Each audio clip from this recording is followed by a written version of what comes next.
نحمده ونصلي ونسلم على رسوله الكريم أما بعد فأعوذ بالله من الشيطان الرجيم بسم الله الرحمن الرحيم والفجر وليال عشر صدق الله العظيم الصلاة والسلام عليك يا رسول الله الصلاة والسلام عليك يا حبيب الله الصلاة والسلام عليك يا نبي الله الصلاة والسلام عليك يا نور الله وعلى آلك وأصحابك يا حبيب الله صلی اللہ تعالی علیہ وسلم۔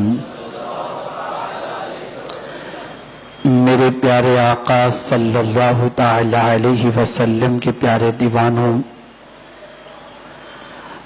اللہ رب العزت جل جلالہ کو اپنے بندوں سے بے پناہ محبت ہے، اور اس محبت کی ایک وجہ یہ بھی ہے کہ آقا کریم صلی اللہ تعالی علیہ وسلم کے صدقے میں اللہ نے سب کو پیدا فرمایا، اور ہم سے یعنی امت مصطفیٰ صلی اللہ علیہ وسلم سے اللہ کو ساری امت سے زیادہ محبت اس لیے ہے کہ یہ اللہ کے محبوب کی امت ہے۔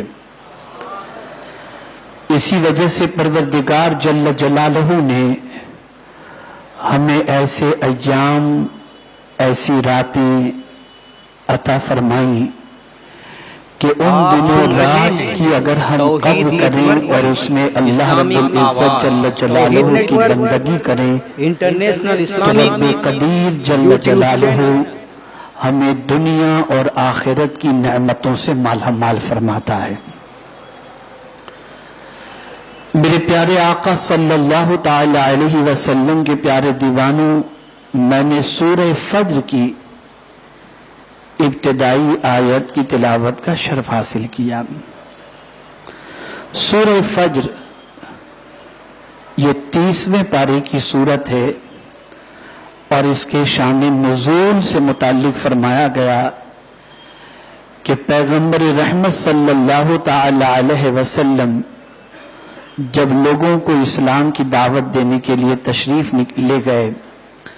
اور لوگوں کو جب اسلام کی طرف آقا کریم صلی اللہ علیہ وسلم نے دعوت دی، تو اس وقت مدینے کے تاجدار صلی اللہ علیہ وسلم کو بے پناہ ستایا گیا، تکالیف سے گزارا گیا، اور آقا کریم رؤوف الرحیم علیہ التحیۃ والتسلیم نے صبر و استقلال کا مظاہرہ فرمایا، اور اس کے بعد ظلم کرنے والوں نے دیکھا کہ رسول گرامی وقار صلی اللہ تعالی علیہ وسلم کے ماننے والوں کی تعداد دن بدن بڑھ رہی ہے، تو انہوں نے سرکار صلی اللہ علیہ وسلم پر ایمان لانے والوں پر تکالیف کے پہاڑ توڑنے شروع کیے۔ نتیجتاً بہت سارے صحابہ پریشانیوں کی وادیوں سے گزرے، لیکن انہوں نے صبر و استقلال کا مظاہرہ کیا، کسی نے بھی دامن مصطفیٰ صلی اللہ تعالی علیہ وسلم سے کنارہ کشی گوارا نہیں کی۔ میرے پروردگار جل جلالہ نے پھر یہ آیے کریمہ نازل فرمائی کہ جس طریقے سے ہر رات کے بعد صبح طلوع ہوتی ہے، ایسے ہی ہر غم اور مصیبت کے بعد اللہ راحت کا سورج طلوع فرما دے گا۔ سورہ فجر کی ابتدائی آیت جس کے حوالے سے مفسرین کے کئی اقوال ہیں، والفجر، اس صبح کی قسم۔ صبح سے مراد کون سی صبح ہے؟ چونکہ ممکن ہے کہ کل یا پرسوں سے عشرہ ذی الحجہ یعنی ذی الحجہ کے مقدس 10 دنوں کا آغاز ہو جائے. پورے مہینے کا آغاز ذی الحجہ کا ہوگا، لیکن اس کے شروع کے 10 دن و رات اللہ کے نزدیک بہت عرف و اعلیٰ ہیں. تو ذی الحجہ کے چاند کو دیکھنے کے بعد ہمیں کیا کرنا چاہیے، اس کے حوالے سے آپ قرآن مقدس کی اس آیت کی روشنی میں سمجھنے کی کوشش کریں. رب قدیر جل جلالہ نے فرمایا والفجر، اس صبح کی قسم. کون سی صبح؟ جس کی قسم اللہ رب العزت جل جلالہ نے یاد فرمائی. مفسرین کے کئی اقوال ہیں. بعض مفسرین نے یہ فرمایا کہ صبح سے مراد وہ صبح ہے جب حاجی 9 تاریخ کو میدان منا سے نکل کر میدان عرفات کی طرف روانہ ہوتا ہے. اس سے مراد وہ صبح ہے. اور چونکہ وہ صبح بھی جو آتی ہے وہ ذی الحجہ کے عشرے کے اندر 9 تاریخ کو ہوا کرتی ہے. بعض مفسرین نے فرمایا فجر سے مراد روزانہ کی صبح ہے کہ یہ وہ وقت ہوتا ہے جس میں رب قدیر جل جلالہ اپنے بندوں کو روزی تقسیم فرماتا ہے اور بندوں کو رزق سے مالا مال فرماتا ہے. یہ بات اچھی طریقے سے ذہن کے اندر محفوظ کر لیں کہ میرے پیارے آقا صلی اللہ تعالی علیہ وسلم کے پیارے دیوانوں، صبح کا وقت اللہ کے نزدیک بہت عرف و اعلیٰ ہے. صبح کے وقت اس سے مراد صبح صادق ہے کہ میرے پیارے آقا صلی اللہ علیہ وسلم کے پیارے دیوانوں، پرندے ہوں چرند ہوں، یہ سب کے سب اس وقت بیدار ہوتے ہیں اور اللہ رب العزت جل جلالہ کی تسبیح کرتے ہیں، اللہ کی کبریائی بیان کرتے ہیں، اللہ کی تعریف کرتے ہیں. میرے پیارے آقا صلی اللہ تعالی علیہ وسلم کے پیارے دیوانوں، جب کوئی شخص صبح کو اٹھ کر کے نماز کے لیے نکلتا ہے تو گویا وہ اسلام کا جھنڈا اپنے ہاتھوں میں لے کر کے نکلتا ہے. اور میرے پیارے آقا صلی اللہ تعالی علیہ وسلم کے پیارے دیوانوں، صبح کے وقت جب کوئی بیدار ہو کر اللہ کی بندگی کے لیے تیار ہوتا ہے تو معصوم فرشتے اسے رزق بھی عطا فرماتے ہیں اور معصوم فرشتے اس کے حصے کا رزق اسے دے کر اس کے لیے مغفرت کی دعائیں بھی کیا کرتے ہیں. میرے پیارے آقا صلی اللہ تعالی علیہ وسلم کے پیارے دیوانوں، بعض مفسرین نے فرمایا کہ فجر سے مراد جمعۃ المبارکہ کی فجر ہے. میرے پیارے آقا صلی اللہ علیہ وسلم کے پیارے دیوانوں، یہ فجر بھی بہت قیمتی ہوا کرتی ہے. یوم جمعہ کی فجر کا مقام بہت عرف و اعلیٰ ہے.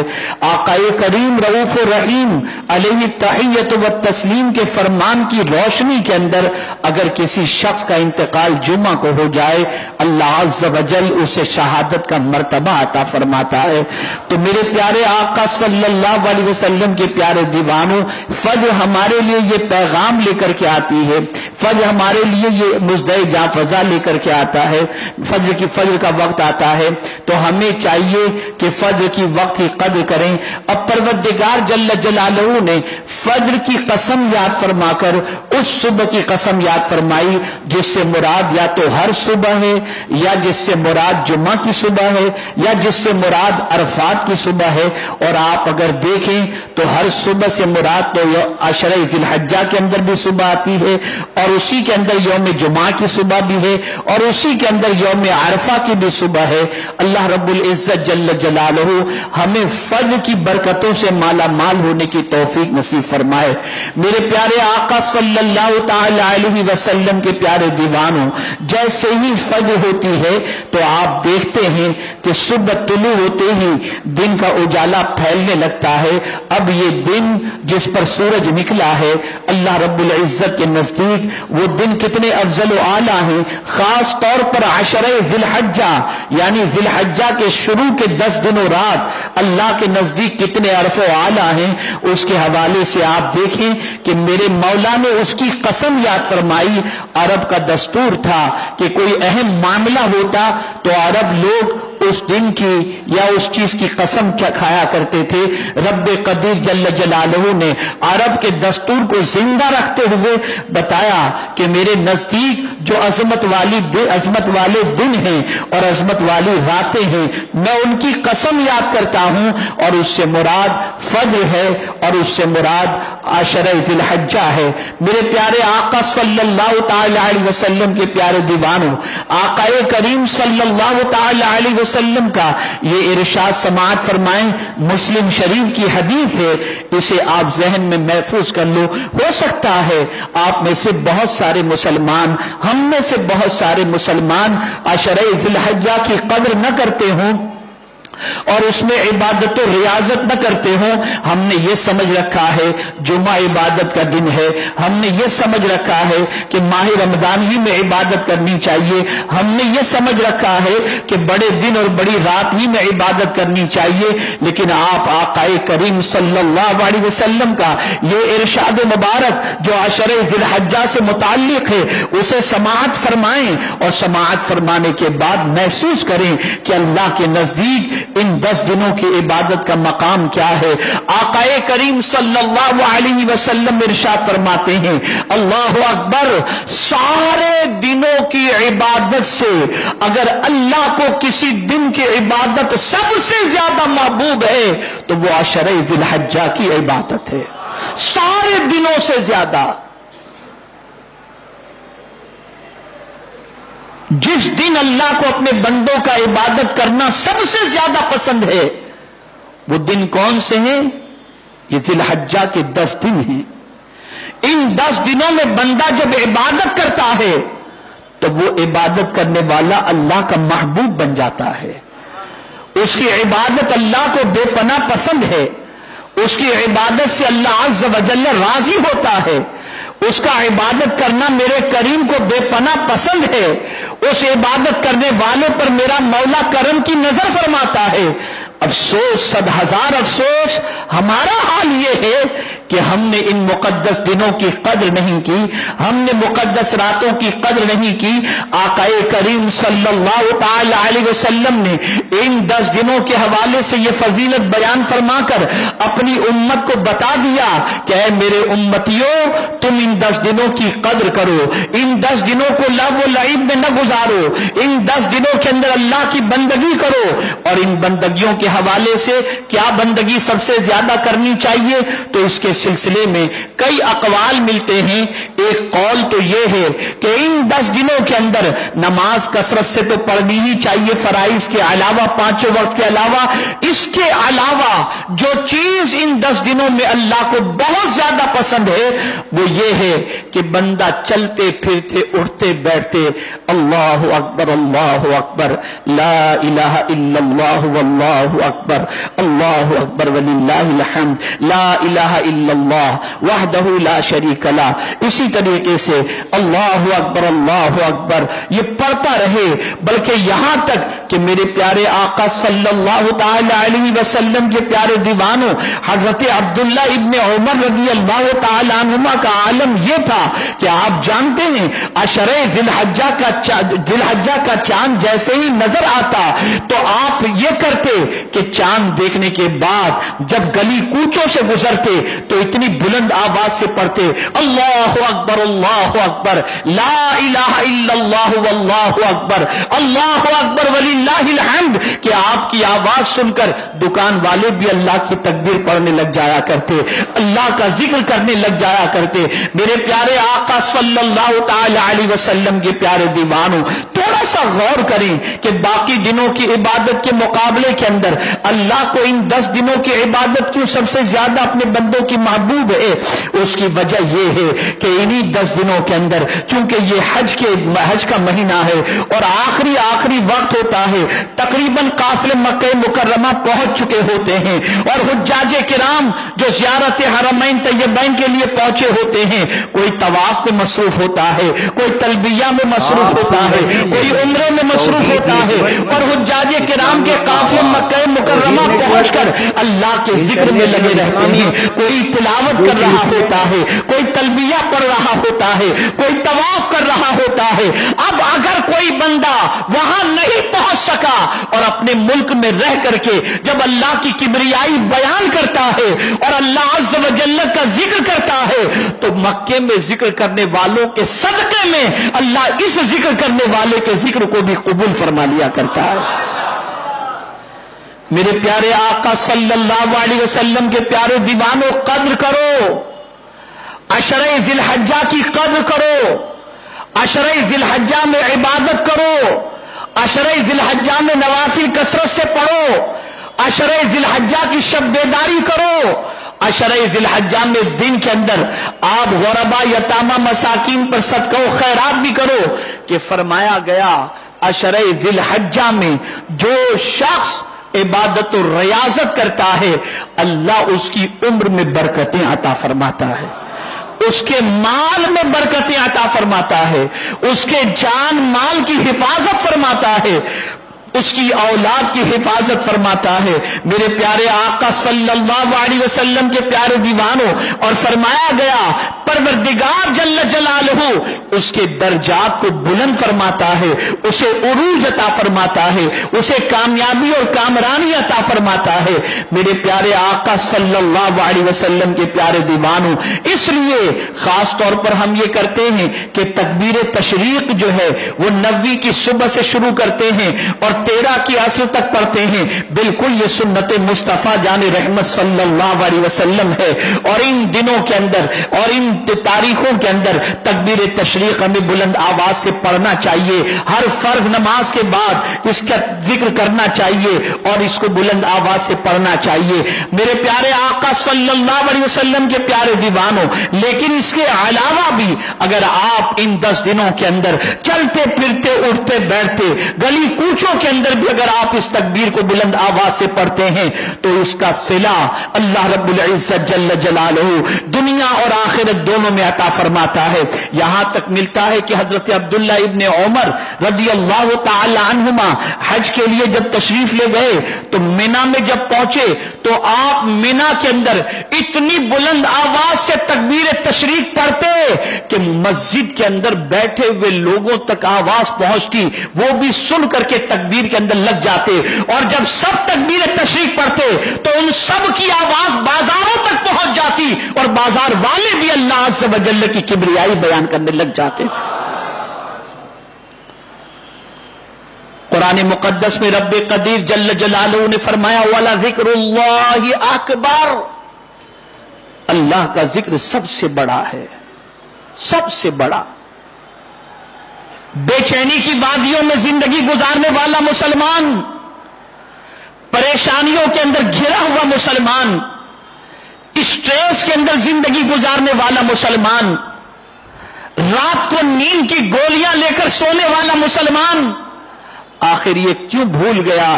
کہ اللہ نے اسے کتنا بڑا وظیفہ عطا فرمایا اور علاج عطا فرمایا کہ اگر کسی کو بے چینی ہے, بے قراری ہے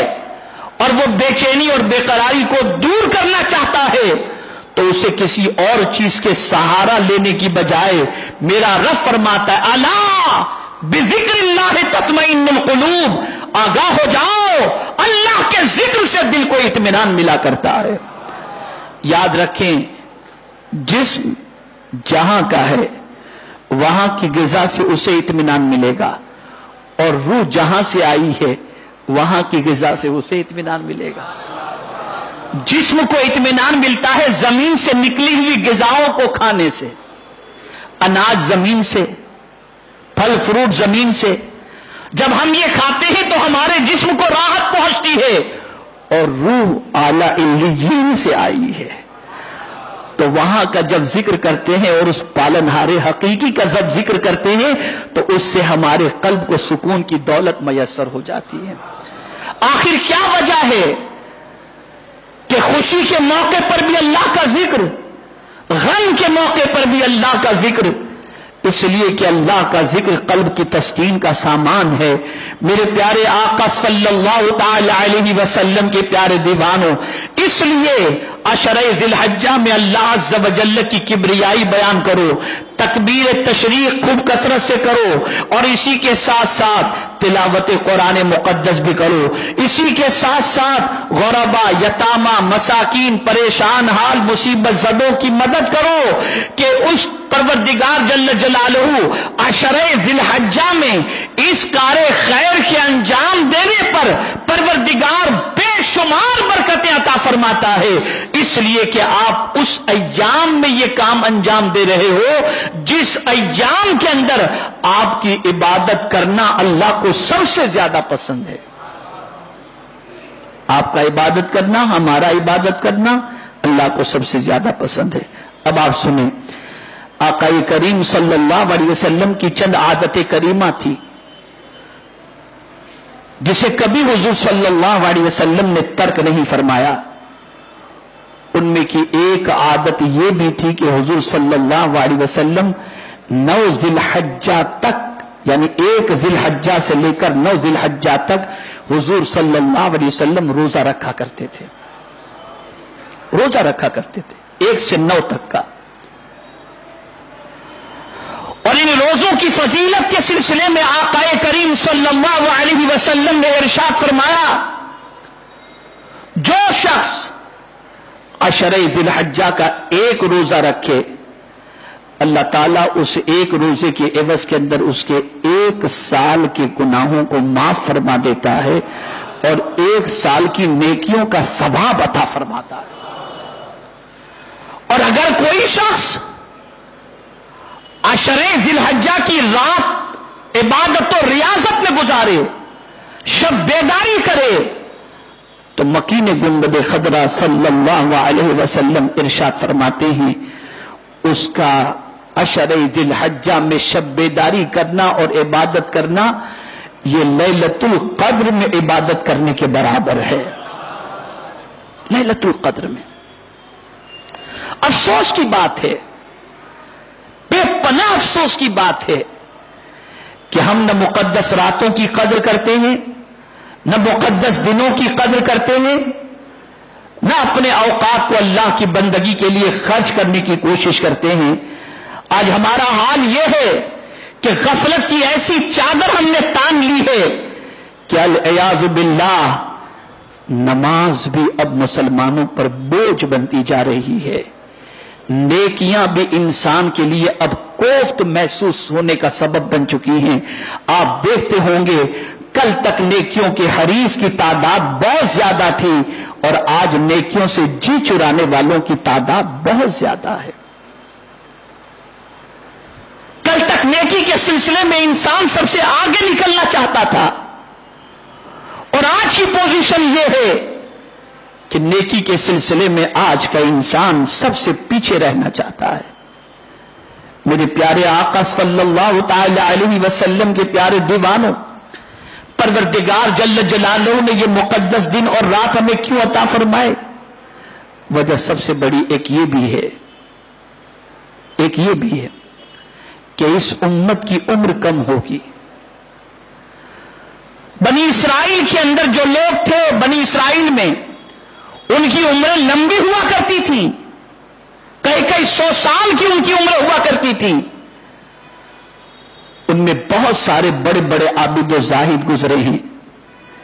جو عبادت و ریاضت کے اندر یکتائے زمانہ ہوا کرتے تھے، لیکن حضور صلی اللہ علیہ وسلم کی امت کی عمر اوسطاً 60 کے اوپر سے لے کر 80-90 تک کی ہے۔ زیادہ تر کی عمر اسی تک کی ہوتی ہے اور اس کے بعد وہ اس دنیا سے چلے جاتے ہیں۔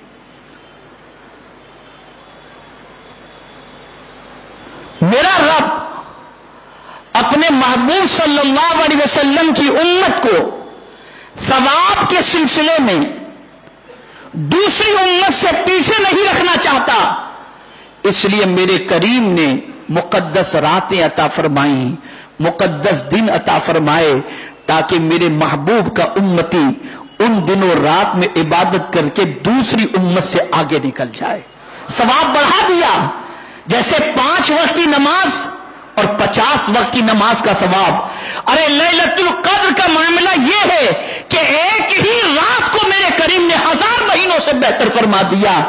تاکہ اس امت کے ثواب میں اضافہ کر کے دیگر امت سے اس امت کو آگے نکال دیا جائے. لیکن اگر اس امت کا حال یہ ہو کہ اتنی بھی عبادت نہ کر سکے, تھوڑا بھی وقت نہ نکال سکے, نہ تسبیح کے لیے وقت ہے, نہ تحلیل کے لیے وقت ہے, نہ نماز کے لیے وقت ہے, نہ ذکر و اذکار کے لیے وقت ہے, نہ قرآن شریف کی تلاوت کے لیے وقت ہے, میں تو کبھی کبھی ان مسلمانوں پر تعجب کرتا ہوں جو مسلمان صبح کے وقت فجر کی نماز کے لیے نہیں اٹھتے. مجھے حیرت ہوتی ہے. میرے کریم نے فجر کی قسم یاد فرمائی. اللہ کے نزدیک فجر کا وقت کتنا اہم ہے, کتنا اہم ہے. مجھے حیرت ہوتی ہے.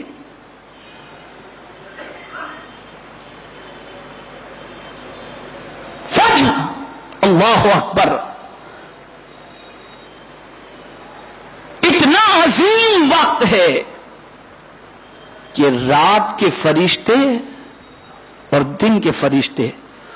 دونوں فجر کی نماز کے اندر جمع ہوتے ہیں. دونوں فجر کی نماز میں جمع ہوتے ہیں اور فجر کی نماز پڑھ کر کے رات کے فرشتے رخصت ہو جاتے ہیں اور دن کے فرشتے ڈیوٹی پر لگ جاتے ہیں. دن کے فرشتے ڈیوٹی میں لگ جاتے ہیں اور فجر کے لیے اٹھنے والا بندہ اللہ کو بے پناہ پسند ہے, بے پناہ محبوب ہے. مجھے یہاں پر ایک واقعہ یاد آ رہا ہے اور اگر اس واقعے کو آپ نے زندگی بھر اپنے لیے حیض جاں بنا لیا اور اسے آپ نے محفوظ کر لیا تو میں یہ سمجھتا ہوں کہ آپ کے لیے یہ واقعہ آپ کی زندگی کے بدلنے کے لیے اور فجر کی نماز کی پابندی کے لیے بڑا مفید ہوگا. میرے ایک دوست کا واقعہ ہے. وہ فجر کی نماز کے پابند, 5 وقت کی نماز کے پابند, لیکن فجر کے خاص پابند. ایک مرتبہ ان کی آنکھ کھلی تو فجر کا وقت ختم ہونے میں تقریباً 7 یا 10 منٹ کا وقت باقی تھا. ان کو استنجے کی حاجت بھی تھی. شیطان نے تھپکی دینا شروع کیا, وسوسہ دل میں پیدا کیا کہ ابھی تو 10 منٹ باقی ہے, اٹھو گے, استنجا کرو گے, پھر وضو کرو گے تو اتنے میں تو فجر کا وقت نکل جائے گا.